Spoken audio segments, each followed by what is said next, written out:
Hello friends, most welcome to my channel. মই আজি বহুত দিনৰ মূৰত আপোনালোকলৈ এটি ভিডিঅ' লৈ আহিছোঁ পনীৰৰ।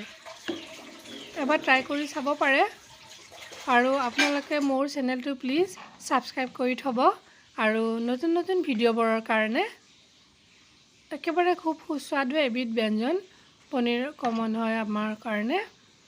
মই ইয়াৰ বাবে লৈ লৈছিলোঁ 250 গ্ৰাম পনীৰ, পিয়াজ 3টা, বিলাহী এটা আৰু অকমান কাজু।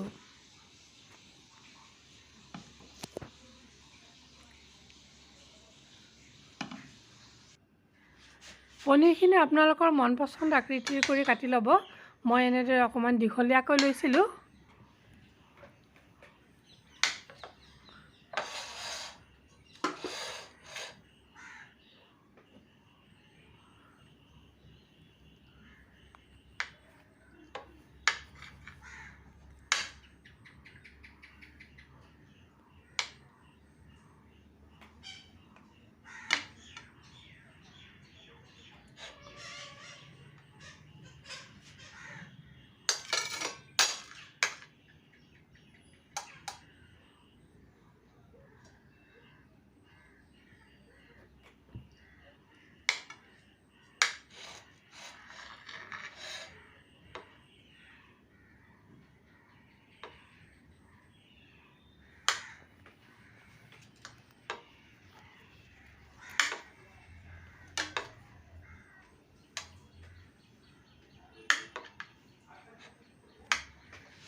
ইয়াৰ পিছত কেৰাহীখন পাতি ল'ম আৰু গেছটো অন কৰি ল'ম। আৰু ইয়াত মই মিঠাতেল নহয় ৰিফাইন তেল দিম। অকমান ৰিফাইন তেলত আপুনি পনীৰখিনি ফ্ৰাই কৰি ল'ব।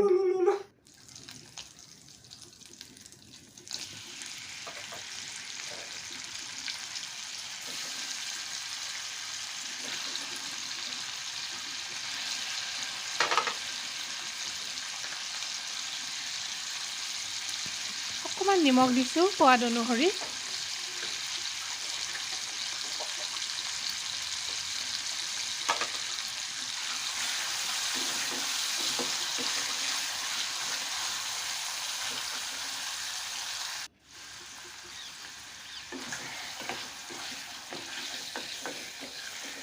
আৰু এতিয়া মই পনীৰখিনি উঠাই ৰাখি দিম।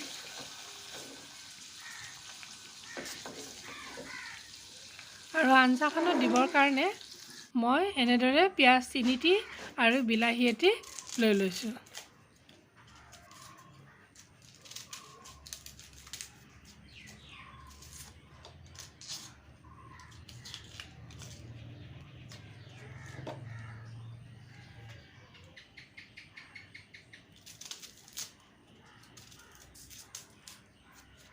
এবাৰ আপোনালোকে বনাই চাবচোন, খাই খুব ভাল পাব।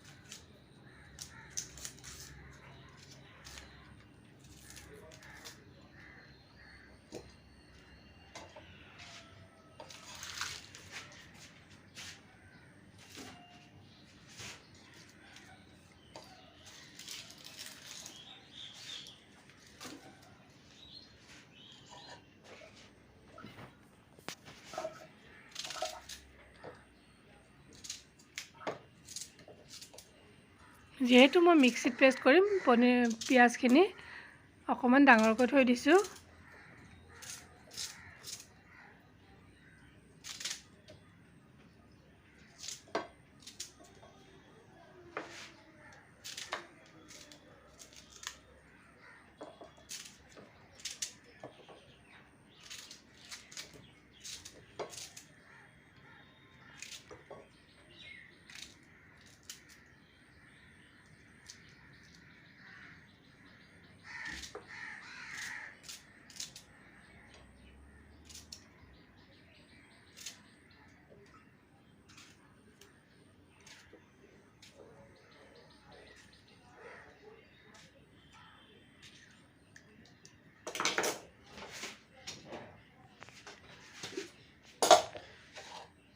এতিয়া মই মিক্সিত এনেদৰে পেষ্ট কৰি ল'ম।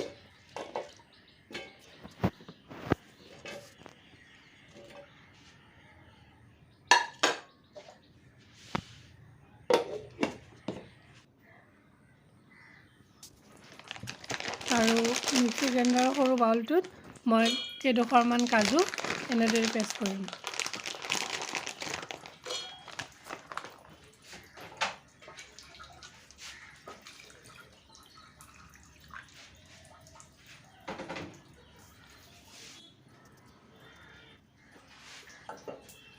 পনীৰ ভজা কেৰাহীখনতে মই কেইটামান জিৰা ফুটাই দিম।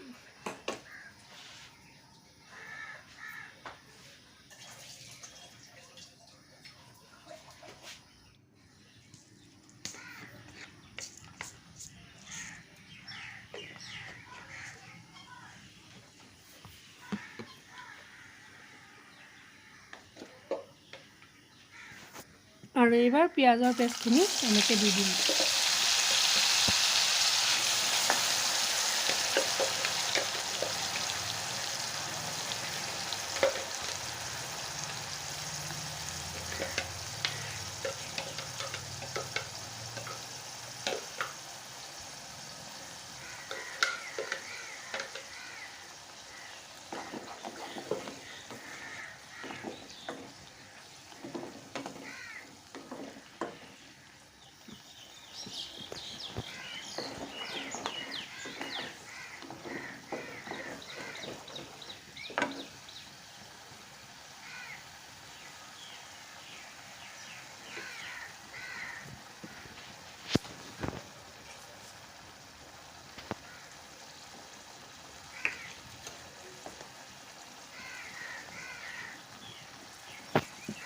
সোৱাদ অনুসৰি নিমখ দিব।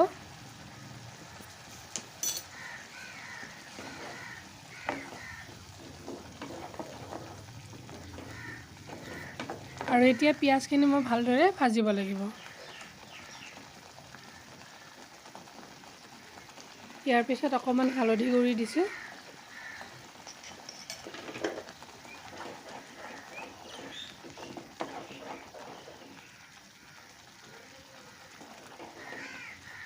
আৰু পেষ্টখিনি আপুনি লৰাই থাকিব। মই ভিডিঅ'টো স্কিপ কৰা নাই এইকাৰণে যাতে আপোনালোকে গোটেই ভিডিঅ'খিনি ভালদৰে চাব পাৰে।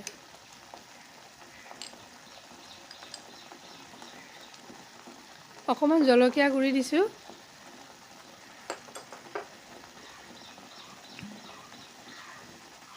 ৰংটোৰ কাৰণে ইয়াত বেছি জ্বলা নাই। আৰু অকণমান টমেটো চচ দিছোঁ।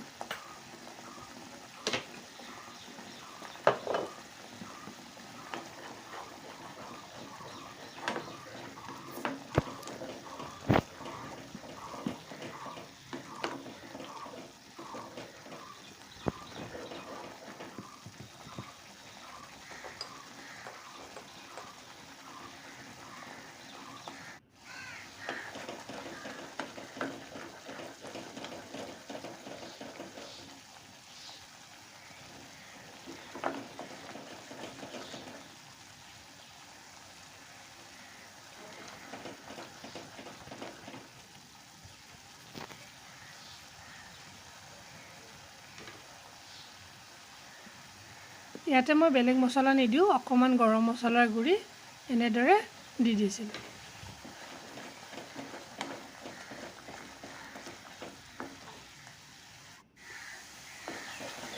এয়া মোৰ ভালদৰে পিঁয়াজখিনি ভজা হৈ গ'ল।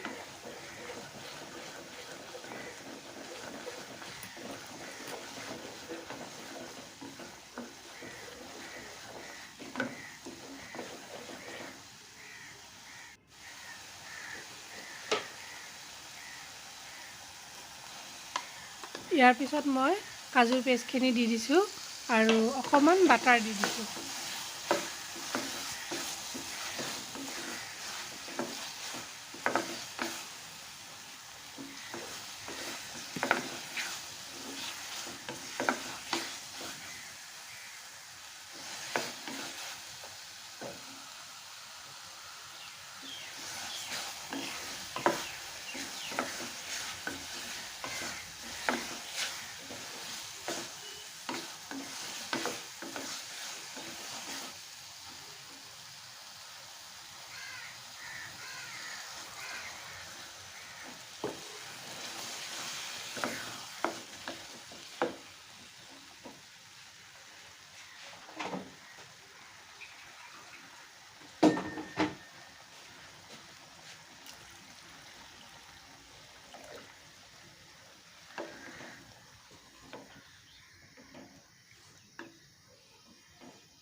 মোৰ পনীৰৰ আঞ্জাখন প্ৰায় ৰেডি হৈ গ'ল।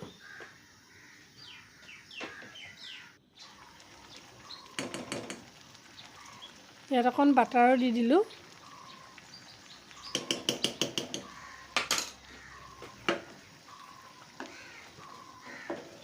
মই আকৌ এবাৰ কওঁ, আপোনালোকে যদি মোৰ চেনেলটো ভাল পায় প্লিজ ছাবস্ক্ৰাইব কৰিব নাপাহৰিব।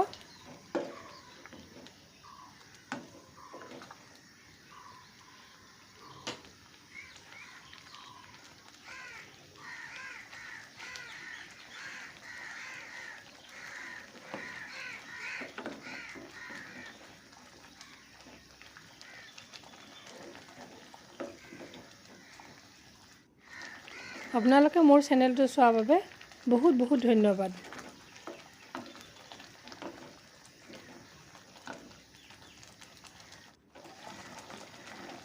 ইয়াৰ পিছত মোৰ পনীৰৰ আঞ্জাখন মই অকণমান কেৰামেলাইজ কৰি চেনি দিম।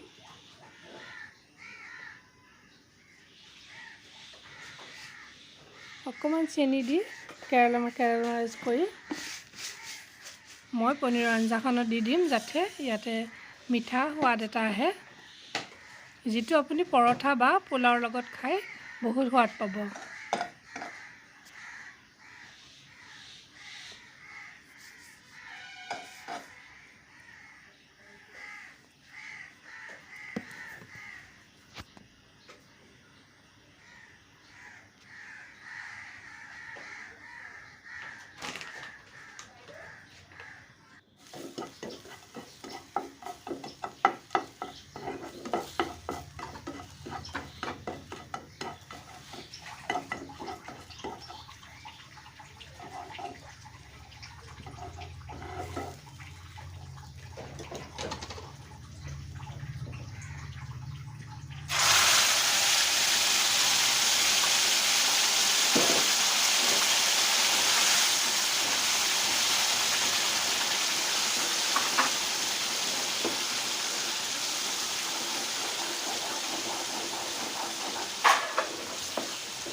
এয়া মোৰ পনীৰৰ ৰেচিপি ৰেডি হৈ গ'ল।